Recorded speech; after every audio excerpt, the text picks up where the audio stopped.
What is up, everyone? Guess what? It's 2021 right now, and this is the second show of the year over on Rotogrinders. If you guys were just watching, Oversight just did his cash game show because he is now the greatest cash game player in the world in the DFS industry. I didn't watch it because I was preparing for this show, but I assumed that it was just pure magic and gold. We got the week 17, last week of the NFL season, DFS GPP strategy show. And I'm joined here by Mr. Helicopter himself, Ian Hartz. How you doing over there?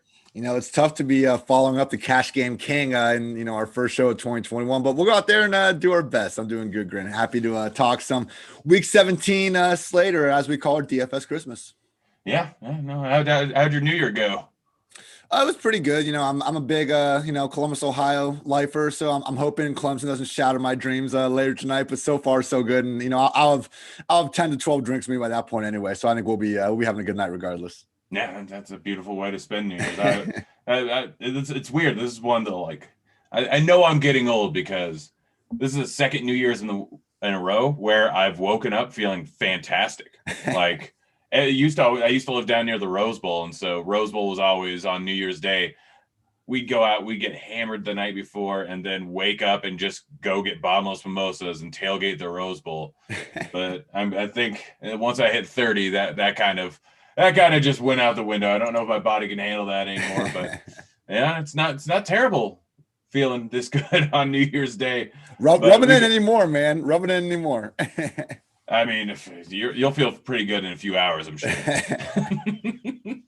But we got some stuff to talk about, guys. If you haven't checked out Pro Football Focus, they got a lot of good stuff over there. We're going to be going through your mismatch manifesto today. So yeah, you ready to dive on in? Let's freaking do it, man. All right. Let's start off. You know more than I do, as you have written all this. So let's go ahead and get started off with your little explosive plays matchup breakdown here. I'm just looking at it, and just what I see immediately, Minnesota stands off a little bit. Exactly, man. Yeah, for those that don't know, what I'm trying to do here is whenever we talk about matchups, it's always been, we have the number 1 passing offense versus the number 28 passing defense. I've combined those numbers to try to give us a one-way metric for each and every offense on the slate. And yeah, Vikings passing game standing out so much in creating explosive pass plays against the Lions. And hey, when we're looking at this slate, we're still not positive it's going to be Alexander Madison or Mike Boone. That's going to be the chalky, cheaper running back with Dalvin Cook out. But if you don't want to put them in your lineups, you should be trying to find a way to get one of Justin Jefferson, Adam Thielen, Irv Smith in there, because I just do not see a way how the Lions are holding the Vikings to under 30 points, whether it's through the air or run. We'll see how that shakes out. But truly, Kirk Cousins and company set up very well. Also seeing Tom Brady against the Falcons could create some big plays through the air. Unfortunately, Josh Allen isn't going to have a chance to keep on keeping on, or at least it might be limited. We don't really know what's going on with the starter counts in that game. And then also Phillip Rivers against the Jaguars is popping a little bit. That's an interesting one because, man, that is super interesting. We look at these Lions, the Jaguars. Jets have actually been playing all right. I'd put the Raiders there almost at this point. Lions, Jaguars, and Raiders. It's like we know teams are going to put up points against these guys. We just need to kind of figure out how. And when so much of the ownership is going to these run games, not a bad idea to look through the air, particularly with the Colts, Vikings, and the Broncos, maybe. Yeah, no, I'd like to talk a little bit more about the Broncos because they were a team I was looking into. I think they have the highest total, or that game has the highest over-under on the entire board.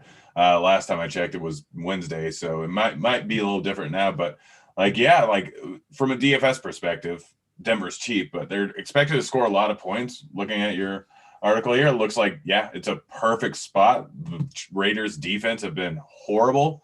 Is it just a good spot to go on some of the big play guys? Yeah, I mean, I think Titans-Texans is kind of the game a lot of people are eyeing it for good reason. But to me, the Raiders-Broncos, that's kind of like the slightly more under the radar potential shootout. To your point, yeah, I mean, I guess they do have the highest game total of the week. So maybe not that much under the radar, but just not quite as many just overly expensive options to go to. Even like Melvin Gordon, man, we're seeing on this, chart right here that the Broncos run game is popping up a little bit. And hey, without Philip Lindsay in the picture, he has been getting fed. So 5,700 on DraftKings. I think Gordon makes a lot of sense. We just got news that KJ Hamler got rolled out. I mean, hey, Drew Lock, it's always an up and down experience. He's either really, really good or really, really bad, usually really, really bad. But, Jerry Jeudy, lot of drops last week, but hey, I think it was 15 targets, something like that. The guy's always getting open. Of course, with the Raiders, we got, Darren Waller, highest priced tight end. But even then, if you just want to call him a receiver, he's all of a sudden not that expensive. Nelson Aguilar also very much in play. So yeah, man, I love that Raiders Broncos game stack potential.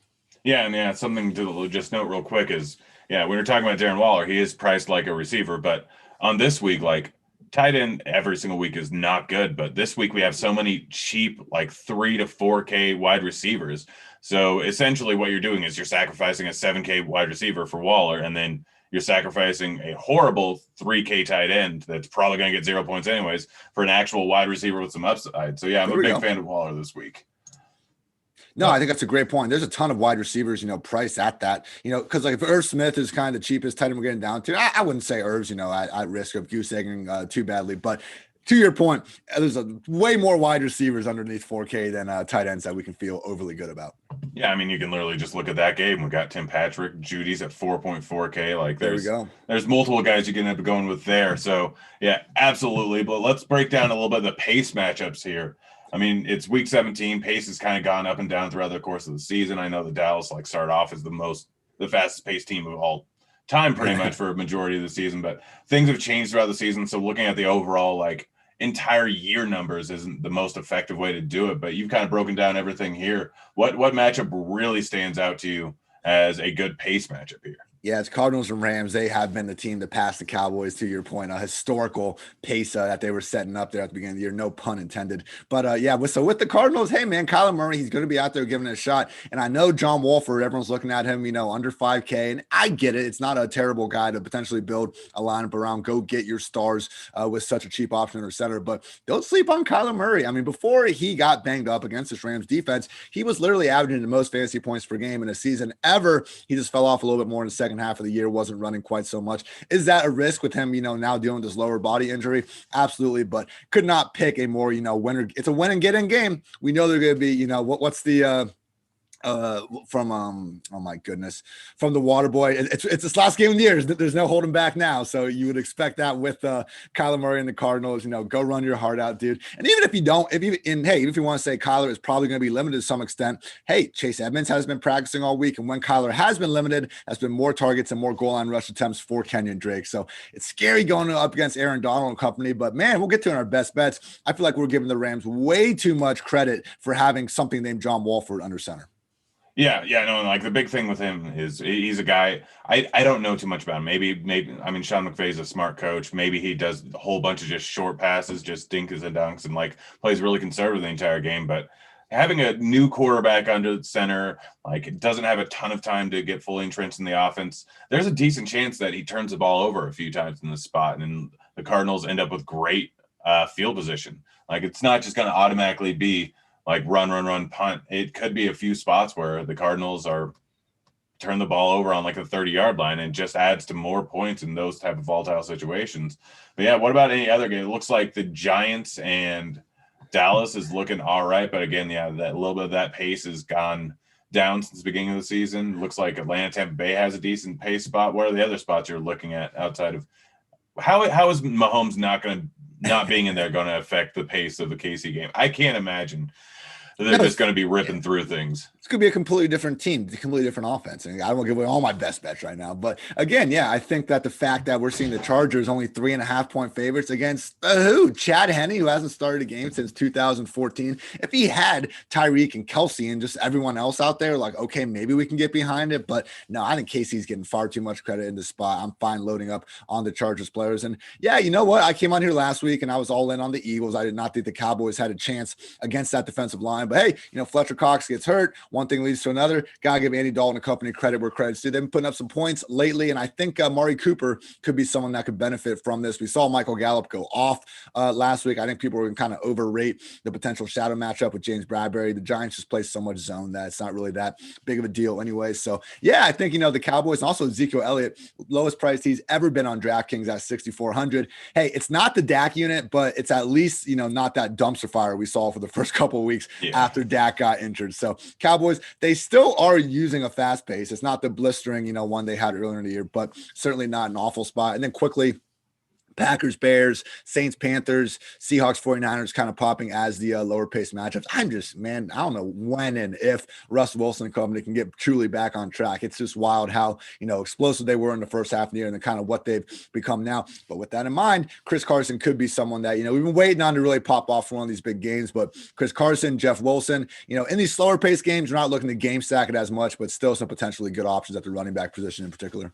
Yeah, with Seattle, I'm a big Seattle fan, so I've been watching the entire time. As soon as that defense got better and Pete Carroll realizes he doesn't have to put up a ton of points, he's like, "Oh man, I got Carlos Hyde and Chris Carson here. Let's give them the ball every single snap until we can't give them it anymore." Yeah, it's infuriating to see like how good Wilson was at the beginning of the season and how they just like, all right, we have a good defense now. We don't need to let him do anything, and it's just infuriating. But yeah, that's a game where I'm really not planning on doing too much there. And plus, there's always a chance at halftime the Saints and the Packers are both up by 14 points, and the Seattle's now playing for officially nothing.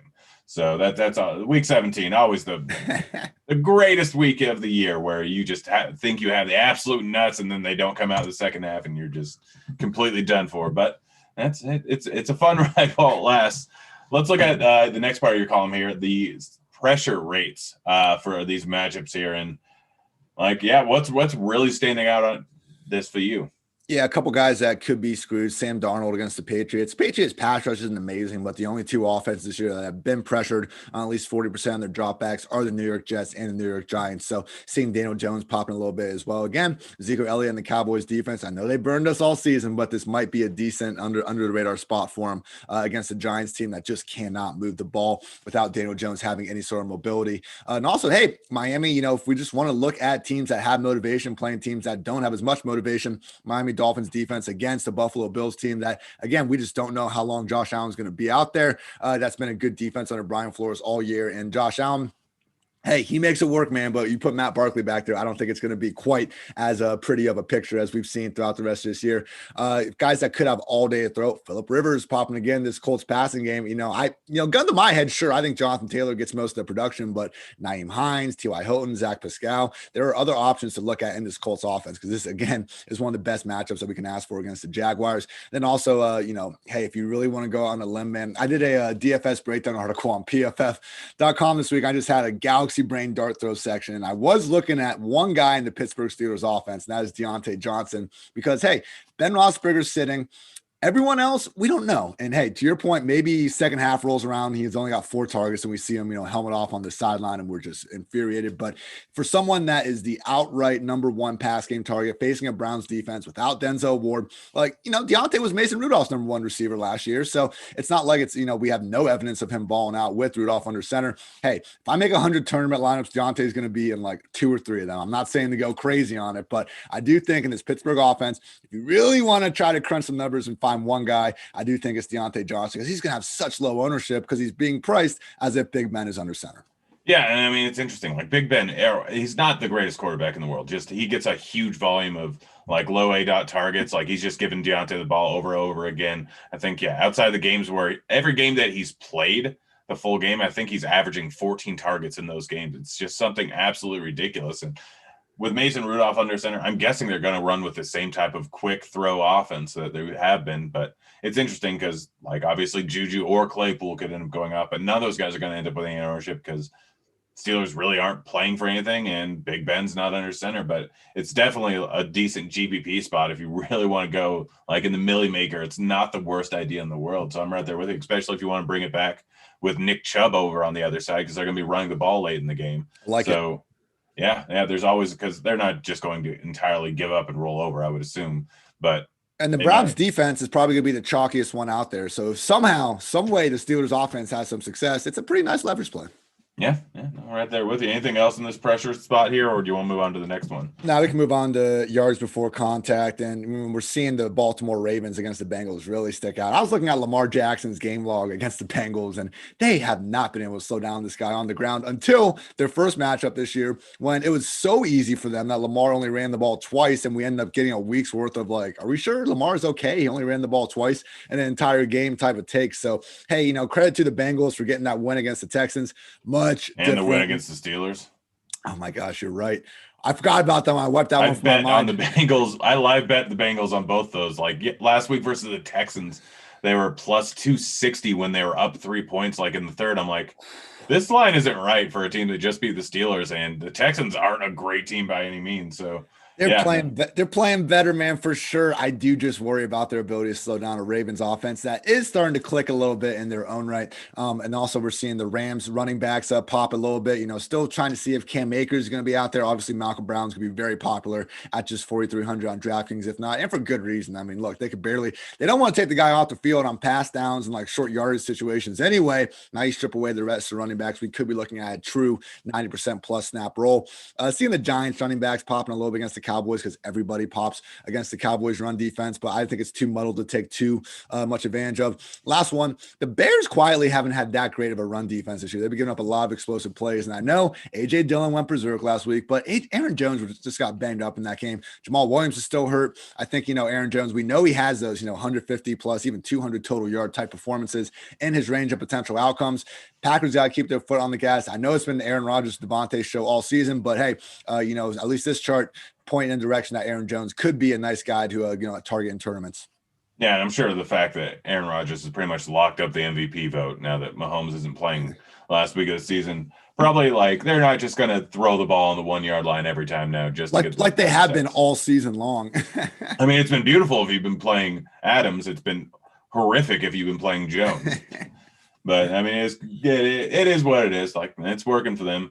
Anything else popping here? Moving on. Yeah, Falcons really screwed. Panthers looking pretty screwed without Mike Davis and Christian McCaffrey. That's fine though, because now we got Curtis Samuel there looking at 10 plus carries potentially with 5 targets or so. We just do not see that type of dual threat role in fantasy football for a wide receiver. Robert Woods is really the only other guy that even gets a couple carries per game, if that. Curtis Samuel looking like a legit RB wide receiver hybrid. Even if the matchup isn't that great against the Saints, I think he has the volume to overcome it. But yeah, we can move on to EPA and kind of roll through this one quick. This one is just best overall offensive situations. And, I should have mentioned, I was trying to mention the worst defenses to target in the league earlier. Houston Texans are definitely on that list. And we're seeing that right here. Vikings, Titans offense is really popping. And, same thing. I kind of look at these situations the same, like Titans and Vikings are both going to be putting up points. Obviously they have chalky running backs. I want Derrick Henry in every lineup, but if you can't get up to him, you should not be having a lineup with no Titans in it. Cause again, I just really don't see a way how they don't put up points on the Texans, whether it's Derrick Henry, Corey Davis, AJ Brown.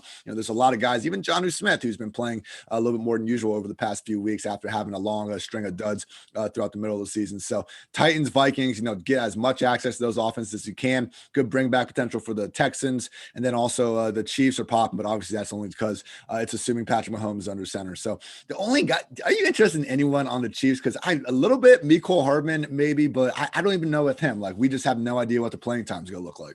I mean, yeah, and it's also like just a slate as a whole. If Mike Boone is the starting running back for the Vikings, and you have a pretty much lock and load 4K running back. If Brown is the guy who's going to get 90% of the share, he's way too cheap. Like I want to spend up at wide receiver.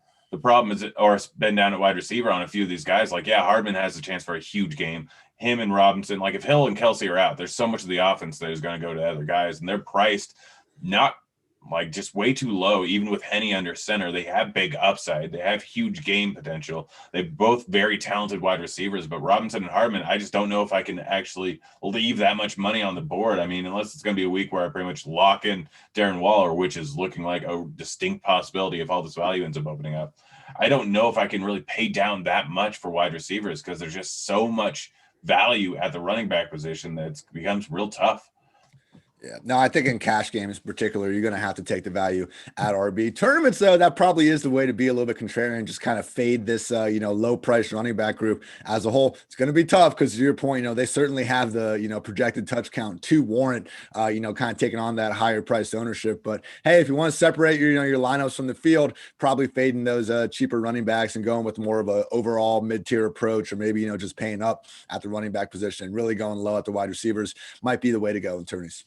Yeah, we'll see. It's definitely going to be an interesting peak or week, but I hear you have some bets for us. Hey, there we go. Let's see. Last week we went 1-1, missed the Eagles, got the Seahawks. And then unfortunately, the freaking Bengals beating the Texans ruined the 3.5 to 1 parlay. So couldn't get that one for you guys, but I like these three. First, I'm going to take the Baltimore Ravens 12.5 over the Bengals. Hey, you were already starting to get me a little bit worried, talking about how well the Bengals have been playing. But again, even that game against the Steelers, man, Ryan Finley threw for like 94 yards. Like they just haven't. I mean, it's just been so much surrounded by, okay, maybe 6 total quarters of them looking good. I just don't think that this Bengals defense has what it takes to slow down the Ravens. And I think the one kryptonite for the Bengals offense that we've seen, particularly for their passing game, has been pressure. The Ravens have, over the last 2 years, even that they've been the most blitz heavy team pretty much in the entire league. So, bringing that to Brandon Allen, hey, great win against the Texans, and Finley got against the Steelers. I think it comes to a halt. Ravens, are playing to get in. They've been hearing about that, Andy Dalton, old time win against them a couple years ago that kicked them out of the playoffs. I think that we see Lamar and company keep the foot on the gas for 4 quarters and cover this lofty spread. I like the Chargers minus 3.5. Just too much credit for Chad Henne and these guys. Again, Henne has not started a game since 2014. He's only a 3.5-point dog. Again, if Kelsey and Hill were out there and they were just only benching Mahomes, that'd be one thing. But we're seeing Hill with this hamstring injury. I don't think Kelsey's obviously going to be out there. And hey, who knows what's going to be happening with defense. So there's no Keenan Allen on the Chargers. But honestly, watching Justin Herbert, like, couple of weeks ago, we saw him with Eckler coming back, and he wasn't playing well because so much of the offense was him just kind of dumping it off to Eckler at the first sign. But with Eckler banged up and Keenan banged up, we've really seen him just go back to airing the ball out downfield. Jalen Guyton, Tyron Johnson, and Mike Williams. That's what he's capable of. That's what he's better at. And I think with Keenan out, it's one of these like Baker without OBJ, even like Teddy Bridgewater without CMC. I'm not saying the offense is better without one of these great wide receivers, but sometimes the quarterback kind of doesn't go through their progressions. They hone in too much on one guy. So because of that, I'm not freaking out because Keenan Allen's out. I'm not saying it's a positive, but it's not a huge negative. And hey, look, Andy Reid, he's got a playoff bye. He doesn't want to get hurt. Anthony Lynn coaching for his damn life. We'll see if maybe that can get some better decisions out of him. At this point, nothing else has worked. So we'll see what happens there. But either way, Chargers minus 3.5. And then finally, Cardinals -3. It's Kyler Murray versus John Wolford. And if you look at what the Rams have done against the Cardinals, they've scored over 30 points in every single game McVay has had. But, I just feel like it's almost a little, and I'm hardly Goff's, biggest fan or anything, but anytime the Rams offense goes well, it's like, oh my God, look at Sean McVay. And anytime they're bad, it's just like, wow, Jared Goff is such a piece of shit. So it's like, I don't know. I feel like at some point, maybe we're giving McVay a little bit too much credit here. If we do look at just the quarterback position, I mean, this is a massive, 3 checks in Arizona's side. Hey, Aaron Donald and company, we've seen the Rams win with defense this year, but as we saw last week, I mean, even a good defense, if you can score 20 points against this Rams team, I'm not sure without Goff in particular, they just have the firepower to keep up at this point. So Cardinals -3, Chargers -3.5, and Ravens -12.5. Yeah, I'm a big fan of 2 of those bets. I like the Cardinals, but I don't really have a huge lean either way. 3, like even we don't know what Wofford's going to be like. So I don't know about that one, but yeah, absolutely with you with the Chargers one. Like this is a team that always plays Kansas City close every single year anyways. Yeah. They took them to overtime, I believe, in the first game this season.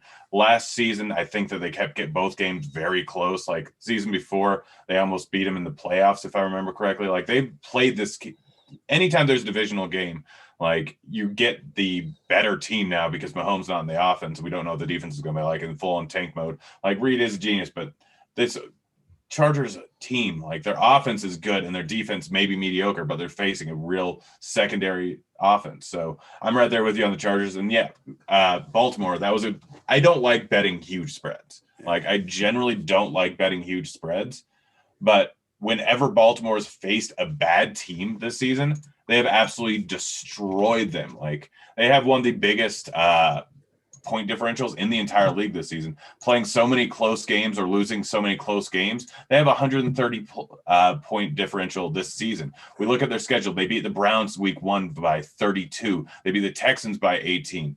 They lost to the Chiefs. They lost blah, blah, blah. They beat the Bengals by 24. They beat, what was the next team? They have like the Cowboys by 17. Any bad team, they blow them out. They blow them out every single time. And going up against a team that really can't stop Lamar Jackson, that just leads to an absolute blowout. We saw this all through last season. And yes, they haven't been the same team, but they've covered the spread of 14 plus, I think 8-9 times this season. Every single bad team they beat by at least 14 points outside of the Eagles that they only beat by 2. And that was a weird situation. Eagles kind of always stick around for no apparent reason.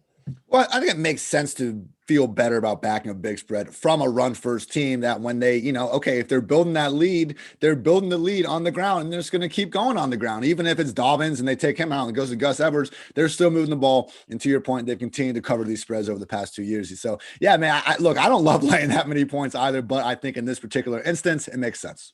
Yeah, no, right there with you. Right there with you. Well, should we move on to a little bit of DFS content? Let's do it. All right, let's start off with quarterback. I've already done the morning grind this week, so I've already looked into things a little bit. But quarterback, there isn't really a huge lock and load spot. And I think the best spot, we already talked about a little bit, for a point per dollar basis, whether we need it or not, is going to be Drew Lock going up against the Raiders. As we've said, like, they have a 24 implied team total. This is projected to be a close game. It's the highest total on the board. And you can pair him up nicely with a lot of his cheap wide receivers. The main problem is, are we going to need it? So, like, where are you really looking at a quarterback for cash and for GPPs? I think that I love that stack for GPP games in particular because we can bring it back. We know what Nelson Aguilar, even Darren Waller, a lot of options in that game. I think also GPPs, again, talked about this in the mismatch manifesto section, but if you're going to be fading Mike Boone, Alexander Madison, or, God forbid, Derrick Henry, go into those passing games. Ryan Tannehill, AJ Brown, Corey Davis, Kirk Cousins, Justin Jefferson, Adam Thielen. Hey, we know they can put up points, but with so much of the ownership projected to be on the running backs, might be a good way to pivot to the passing game. With cash games, though, I find myself centered around two builds.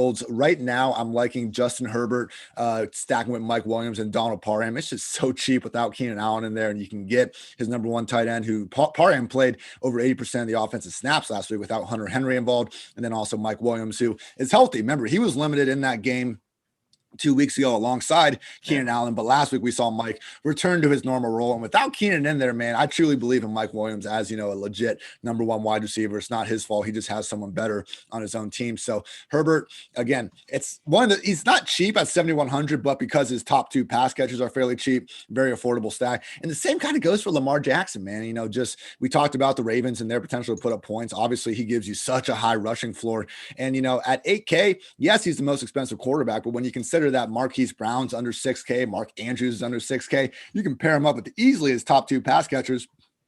And the stack is actually cheaper than most other quarterbacks, even though Lamar ends up being, the most expensive single QB on the slate. So if you want to go naked with Lamar, I guess you can go down to John Wolford in some lineups because he does have that dual threat ability. We've seen that in the AAF in college. I believe 14 games with over 50 rushing yards at Wake Forest and led all AAF QBs in rushing as well. I think the hype's getting a little bit out of control with him. Just all these like random ass practice clips of Sean McVay comparing with Doug Flutie and this and that. But hey, if you want to go down and get that cheap out of quarterback, it should be with someone that has that rushing upside. It seems like Wolford at least has some semblance of that. Yeah, no, I don't mind that at all. And like, it's kind of easy to pair up. You know that he's going to throw the ball like to Reynolds is underpriced, but he's going to throw a ball a ton to Woods. And I would guess like they're probably going to run a lot of two tight end sets, like with both Everett and Higbee. They're going to try and run the ball. So if you need a tight end, like either one of those guys, I would assume would get a decent amount of volume. But yeah, it's just, where to pair things up there. So I'm a big fan of that. In cash, who's your cash game QB? I'm leaning Herbert right now. Just again, I think stacking him with Williams and Parham, just going throughout the rest of the lineup, that allows me to get up to Derrick Henry and get up to some of these other guys that I'm trying to get to. But yeah, Drew Lock, Wolford, I think there's too low of a floor. And hey, I'm okay with the Lamar, Hollywood, Andrews stack as well. But right now, I'm settling on Herbert. He's given us so much this whole year. I know it's still like, oh, we really get trust a rookie QB playing an Arrowhead, but we can't look at this Chiefs team as a juggernaut they've been over the past few years. Completely different team with these backups. And hey, Chargers, they're one of these teams where even, picking them in this spot, I feel a little uneasy because of all the weird ways they find to lose. But at some point, we need to appreciate Justin Herbert, just set the freaking record, most touchdowns by a rookie, So I think, going with him and his potential top two guys makes sense in this spot. Yeah, no, and like a lot of this obviously hinges on what's available in cash. Like you might be forced into Mike Boone, Brown, Derrick Henry, Lamar in cash. Yeah. Like that might just then you're just and probably Waller, and then you're just figuring out what wide receivers you can end up fitting in there, what defense you can end up fitting in. I would say that 100% because like when I was going through this, I'm kind of, it seems like Madison's going to have a good chance to get him back. If Boone is there, I'm absolutely going up to Lamar Jackson. That just gives you so much flexibility. So. Yeah, no. So let's move on to running back there. And yeah, obviously a little bit of unknown here with Brown, with Madison, with Boone. Like, are they going to be available? Are they going to get everything? And are they pretty much lock and loads? If Madison's out, like is there any way you can fade Boone? Like, he's going to get a ton of work. He crushed in this exact same type of spot last year in week 17, and he's going up against Detroit, which, like, yes, any good running back or even bad running back can fail against a good defense, but Detroit is just so terrible on the defensive end that I don't really see any way that, unless they just decide, all right, we're going to only throw the ball, in which case you can just leverage on GPPs with Jefferson or Thielen, but we'll get to that when we get to the wide receivers. But is there any way to fade Mike Boone? I don't think so, man. Because you look at these cheap running backs. We got Malcolm Brown, who's playing with John Walford under center, and not a cake matchup against the Cardinals. Ty Johnson's expecting to be the leader for the Jets at just 4,300. It's still the Jets, and against the Patriots, I know they haven't looked great, but man, putting a lot of faith in Adam Gase, with a cheap running back like that. And then Dario Gumbawale at 4,500. Now we're on the Jaguars, an awful offense. So Boone's the only one that is one in a great offense, and two with a great matchup against a bad defense. So he checks those boxes, and yeah, we have 3 games from last year that show that he will be their touch leader. And Amir Abdullah is going to be out there. It's not going to be the complete Mike Boone show, but matchup is far too good to get away from. I'm with you. At just 4K, we got to go in with Mike Boone. I do think, though, if you want to go up in price, you don't even need to go all the way up, to Derrick Henry, Jonathan Taylor to get some upside. I get, trying to center your cash game lineups around, Henry, Taylor, and throw Boone in there and go cheap enough elsewhere. But I just think, mentioned Ezekiel Elliott earlier, cheapest he's ever been at 6,400. Also got DeAndre Swift at 6,300. It's a nice bring back in that Vikings Lions game if you want to do a bring back at all. Chris Carson at 6,200. Again, Seahawks are getting back to run the ball. Carlos Hyde, Rashad Penny, they're there, but they're just being clear backups. And it really has been the Chris Carson show more weeks than not. And then Melvin Gordon at 5,700 again with Philip Lindsay's sideline. He's been getting fed. And also, like, Jeff Wilson, this dude just went off last week. Nothing has changed. And hey, I mean, maybe it's not as good of a matchup or whatever you want to say, but still only 6K for someone we can reasonably project for 20 plus touches. I feel like he's going under the radar because of all these cheap running backs available. So, it's going to be impossible. Like, no, we can't fade Derrick Henry 225 yards away from 2K in this smash spot, but I do think if you want to not load up completely on these cheaper running backs, there are still plenty of options in that mid-tier, mainly tournaments, because again, I think Henry, Taylor, and Boone probably makes the most sense in cash game lineups, but really like these options at the mid-range for tourneys. Yeah, what about I didn't realize that Henry was that close to 2,000 yards. Yeah. They're going to get him there, man. Yeah, well, it's 223 in order to get to the 2,000 yard mark, and I wouldn't be surprised at all. I mean, they're already giving him 30 touches a game. What's an extra 5 more touches when everyone on the defensive side is not going to hit you hard enough to hurt you, because Detroit is absolutely terrible. But 2 other guys I kind of wanted to mention here is Myles Gaskin. Any interest in him? Buffalo might be bringing out their B defense in the second half. Gaskin is playing on a team that needs to make the playoffs. We've seen the Dolphins. It doesn't matter who the running back is, whoever the stud running back is, they're going to run him over and over again. We look at him, and he's had 20 plus touches in almost every single game where he started since Jacksonville in week 3. Like, any interest in Gaskin? And then David Johnson, is he finally starting to look good? I think both these guys are, again, just kind of in that nice, I think Johnson's like 7,100 or something, but they're both in that, 6K to 7K range where, yeah, you can get these 3 down running backs, particularly David Johnson. I mean, he played 98% of their offensive snaps last week. And also Gaskin, first week back from injury, he got 76% snaps. There's nobody else competing for touches in those backfields. So, yeah, I think, I would just rather be on a little bit more explosive offenses just in terms of Gaskin. I like David Johnson a little bit more, but, just tough for me to kind of get all the way up to him when we have guys like Melvin Gordon, Ezekiel Elliott, and even Chris Carson, I think, with similar touch counts. But no, I think those guys are in play as well. So many freaking options at this position this week. Yeah, and this is going to be a week to look at ownership because, like I say, there's no way to fade Mike Boone, but realistically, with this much value on the board, fading Mike Boone, you can still get David Johnson, you can still get Gaskins, and you can still get Jonathan Taylor, and you can still get all these other guys. Like, it all depends on where you want to go at wide receiver, which is definitely one of the more interesting parts to look at this week. So let's move on to wide receiver here. Like, we got Adams at 9.2K. Like, that's why Boone and Brown becomes so important, because Devontae Adams in there at 9.2 and Derrick Henry's 9.4. You can easily fit both those guys into your lineups. by paying down at running back and paying for some of these cheap wide receivers. But we already talked about Minnesota a little bit, how Thielen or Jefferson could end up with a massive game just towards a terrible defense, and they give up a lot of explosive plays, which pays perfectly for Jefferson and pretty well for Thielen. Like, where are you looking at the top for wide receiver? Where are you looking at for the bottom? Like, where are some real sneaky options? Go ahead and break that down. Yeah, I think same logic that applies to Minnesota applies to AJ Brown and Corey Davis. I know Corey's coming off, that goose egg that burned so many people in their, season-long finals and everything. But we've seen more than enough from Corey Davis throughout this year, Ryan Tannehill in particular, to trust this offense and anyone's idea of a smash ball against this Texans mediocre secondary. So again, if you can't find a way to get up to Derrick Henry, I do think looking at this Titans passing game deserves a long look. Curtis Samuel at 5,300 is going to be a staple in cash game lineups. Again, he already had a large enough role before Mike Davis was ruled out to warrant, high ownership. And now with Davis out of the picture, we're truly looking at a RB1 wide receiver 2-3 potentially. Like, we do not see these types of roles come along often. We should take advantage of it now that it's here. Mike Williams at 5,000. Again, he's someone that's going to be right there in every Justin Herbert stack. And I know he dropped a score last week, but hey, he has that legit just 100+ yard and 1 or 2 touchdown upside. Remember that Saints game back in week 5 with Keenan Allen sideline for most of the game. Herbert was more than willing to feature Mike as his true number 1 wide receiver. Looking throughout the rest of them, I think there are some solid pivot options. The cheapest one we can get to and feel good about is Gabriel Davis at 3,600. But, just looking at right underneath him at Lynn Bowden, hey, this Dolphins offense remains all kinds of banged up. They have the motivation against, as you mentioned, a Bills defense that, kind of has the opposite. So Lynn Bowden, someone that can get, a random pass attempt here, a rush attempt there, different ways to rack up points, and just 3,500, I think makes sense. Marquez Callaway led all Saints receivers in snaps last week, but he's inexplicably the cheapest one at just 3,200. So there's a lot of value here in the cheap spots of wide receiver. Last point I would make is, if you're off my Mike Williams or Curtis Samuel,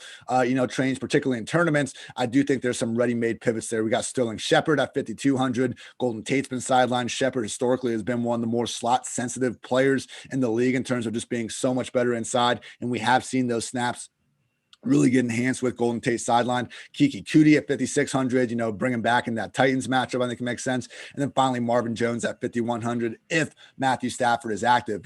Look at, Corey Davis, Marvin Jones, these guys that busted last week, they are still, viable guys, very affordable. And again, I think provide us with that wide receiver 2 upside at a fraction of the usual ownership that we would expect. Yeah, Marvin Jones was strictly because Stafford got injured like 5 minutes into the game. Right. Like, that entirely changed things. Tampa Bay has been a little bit susceptible, but Marvin Jones, like prior to this, was still getting 12 targets in the 3 of the last 4 games.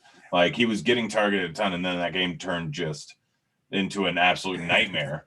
As soon as Stafford went out and Brady just went scorched earth. So yeah, right there with you. I think Marvin Jones, if Stafford does end up playing, he offers a bunch of upside, and I don't think he's going to draw a ton of ownership. I don't know if you mentioned Josh Reynolds at all as a cheap option, but I mean, he's the wide receiver too. He's expected to get 13% ownership. He's probably the guy that would go with in cash. Last week against the Seahawks, he got 10 targets. We've seen him get 10 targets multiple times this season. And for the most part, like, he's been getting heavily involved. He just had a 3-week period where it was against the Jets, which was a ridiculous game, against the Patriots, which was a complete total blowout where Golf didn't throw the ball too much, and then a weird one versus Arizona. But outside of that, he's been very good, and 3.2K is just way too cheap for him, considering that he's going to be the wide receiver too. And you don't know, with new quarterbacks and offenses, there's always a guy that they tend to just latch onto and throw. We saw it with Glennon, with Thompson, I think it was, Colin Johnson. Yeah. I can't even remember what his name is because it's that irrelevant. It's just they like to throw the ball. So I think Josh Reynolds, even at decent ownership, offers a little bit of upside. What about the Dallas? Like, what Dallas guy, wide receiver, would you be looking at most? Because Gallup's now all the way up to 5K. He's been 3.5K for weeks, and they got up to 4K, and now he's finally up to 5K. Like, I've been playing him for like the last 2 months just because I'm like, he's getting targets. Why not play him? And luckily, the last month it's really paid off. But like, Gallup at 5K now, and Cooper all the way at 5.8K seems a little bit too cheap. I know his home road splits. I know he does way better in a dome. But this Giants defense is all right, but they're going to throw the ball a ton. Like, are you looking at any of these Dallas wide receivers? And if so, which one's your favorite? Yeah, Cooper's the one. I mean, I was all over Cooper last week. It's only like 5.7, but it's right around that same price again. And he still had over 100 yards last week. It was just Gallup stole the show with those touchdowns. So yeah, plus he also got tackled on the 3-yard line after a 60-yard gain. I was about to win a GPP, and that happened. I'm like, well, shoot, now I just need a catch from Lamb. I need one catch from Lamb. And then the entire fourth quarter, I'm just watching. I'm like, well, I'm toast. They're running the ball. And then all of a sudden they run it the last play and CD gets the ball. I'm like, what? He gets into the end zone. I'm like, all right, that was a nice 20 extra G's right there.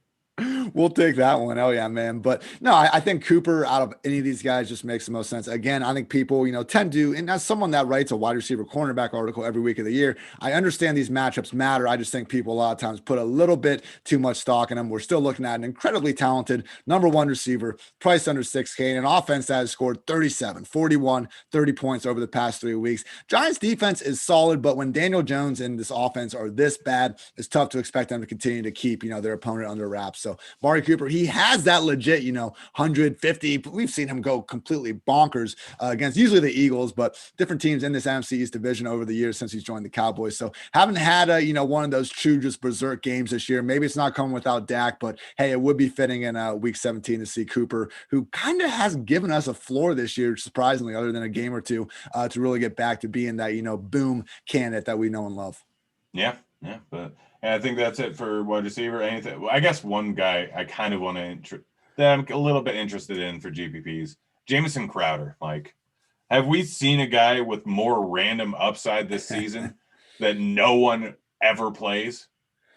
Man, what happened was he was getting absolutely force-fed targets early on in the year. And then Flacco came in, and the offense was doing better because Flacco wasn't just force-feeding their low A-dot slot receiver. And Denzel Mims and Brashad Perryman are both solid guys on the outside. Sam Darnold's first game back from injury, he actually had the highest single game average target depth, A-dot, of his entire career. I was so optimistic that, hey, maybe we're going to see Mims and Perryman be the guys. Nope, he has gone right back to force-feeding Crowder. So, yeah, no, it makes sense. And I kind of glanced past them for the Mike Williams and these other, bigger boomer bust guys that, I just prefer aesthetically. And no, Jamison Crowder is there with a higher target projection. And to your point, he does have that upside against the Patriots secondary that we saw get roasted by this Jets offense before. And yeah, if Crowder was popping with, the higher projected ownership that he probably deserves after playing well, then maybe we could pivot down to a Mims or Perryman and kind of pray there.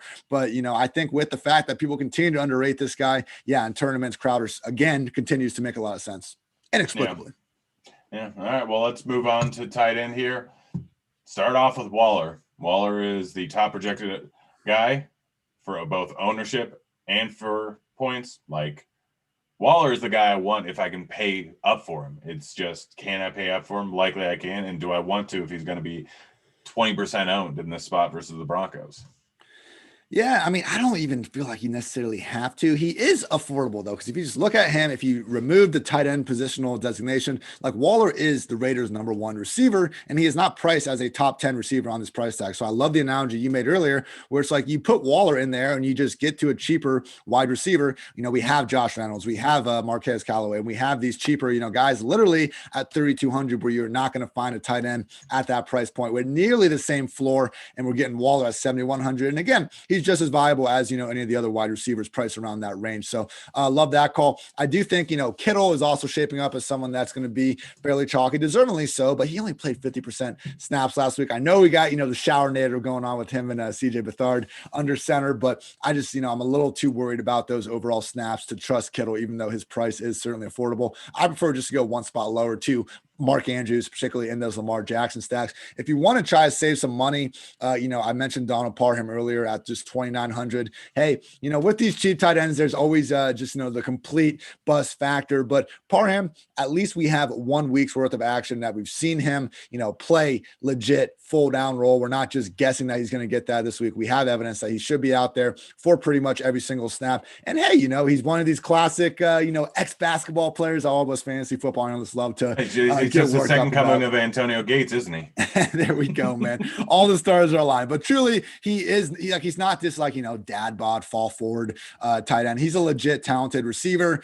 Chargers seem to realize that. And again, I'm really optimistic on what Justin Herbert and guys can do in this spot. So I get paying up, and I think it does make more sense in cash and even terms just to pay up at tight end, go cheaper at wide receiver. But if you do want to go cheap at both, Donald Parham is probably your guy.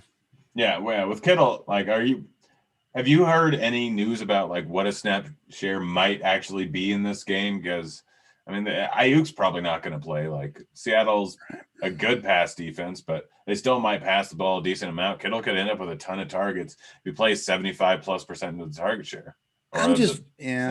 I'm just worried because like last week I was kind of fading the idea he'd even be limited because when he came back from injury in week 4, he played 99% of the offensive snaps. And they were talking about it weird. They're like, Kittle's coming back. He's going to be limited, but he's also like one of our healthiest guys. So I figured it'd be business as usual, but they have nothing to play for. I feel like they almost go out of their way to kind of save Kittle from himself because the guy's such a freaking competitor and madman out there just in terms of what he can do with the ball in his hands. So, hey, maybe he does, see the enhanced targets, or maybe he just makes the most out of the limited targets. But I think Waller, not being priced that far away, and Andrews only 200 cheaper, just other guys that I'm probably gonna be getting up to, because I'm not sure what your guys' ownership projections are saying at the top, but it does look like, just some of the other ones I'm looking at, Waller and Kittle could end up having similar ownership. So if Kittle was going more under the radar, I think I'd be more into it, but I am worried about him continuing to see reduced snaps. Yeah, I mean, they're both at double-digit ownership. Like Kittle, I think we have projected at 11.4. Waller's over at 17.5. The interesting ones are both Higbee and Everett are projected under 1% ownership. No, dude, they've already been almost full-time guys. Like Rams have been using way more 2 tight end sets than I think people would give them credit for throughout this year. And it would make all the sense in the world for Wolford to really lean on them. Higbee versus Everett, I'm trying to see where exactly Everett's priced, but I'd probably just lean on Everett if we're getting any sort of a pricing disparity there. I know Higbee's 3.5 and 2.7. Everett's 2.7. Like, come on. I think, gun to my head, I think Everett's actually a better receiver, even though Higbee had, the better stretch run to end 2019. So, yeah, I mean, their targets have pretty much been equal. There's a pretty low ceiling. I think they've only had one game all season when both have been healthy and they've each seen 5 or more targets. But to your point, new quarterback situation under center, we don't know. And for a guy to be 2.7K, I know I said Parham's the cheapest you can get and feel good about, but I think you've changed my mind here. Go all the way down to Gerald Everett if you truly want to save some money at tight end this week. Yeah, I mean, we haven't seen either of them when they're playing together get over 5 targets or whatever you just said, but we also haven't had a game without Cooper Kupp with his 12+ targets. So it's absolutely a spot, especially if they going up against a fast-paced team that's in the Cardinals, that's going to make them end up with a whole lot more plays throughout the course of the game. So that gives up more pass attempts, and then a guy under QB or under center for the first time just means that he's probably going to rely on his tight ends more and Woods. Like he knows that he can rely on Higbee, Everett, and Woods quite a bit. So yeah, I think that's going to be a spot that I will pay attention to quite a bit as the week goes along. Plus, I mean, if you want to go back to last year, Arizona versus tight ends, you remember that narrative. But man, yeah. if you want to build some freaking star-studded lineups, a Wolford Everett stack lets you do just about anything you want. Yeah, just throw in Kamara, Adams, and Henry, and there we go. Minimum price everywhere else. But yeah, I guess we should probably move on to defense here. Like we can probably pay up at defense, I would assume, but there's just too many different spots where, like, obviously the Ravens going up against Cincinnati is a pretty good spot. Colts going up against Jacksonville, that's a good spot. But then we got the other guys that are in the game against a secondary team, essentially. I mean, the Chargers are sitting there at 4.8K going up against the Chiefs. Not something we would ever want to do unless Mahomes not playing, and Mahomes isn't playing. So where are you looking at? Where's a good value defense that you think it should be on your radar outside of the Browns, who are obviously going to be just the super chalk, I would assume, at 2.5K? Like, what other defenses are you looking at? Yeah, I'll have some GPP lineups centered with like Jonathan Taylor and the Colts defense, maybe even Nyheim Hines in the Colts defense if you really want to get funky out there. But then Packers, defense, and also Aaron Jones, don't forget to try to correlate those RBs with the defenses when we're able to.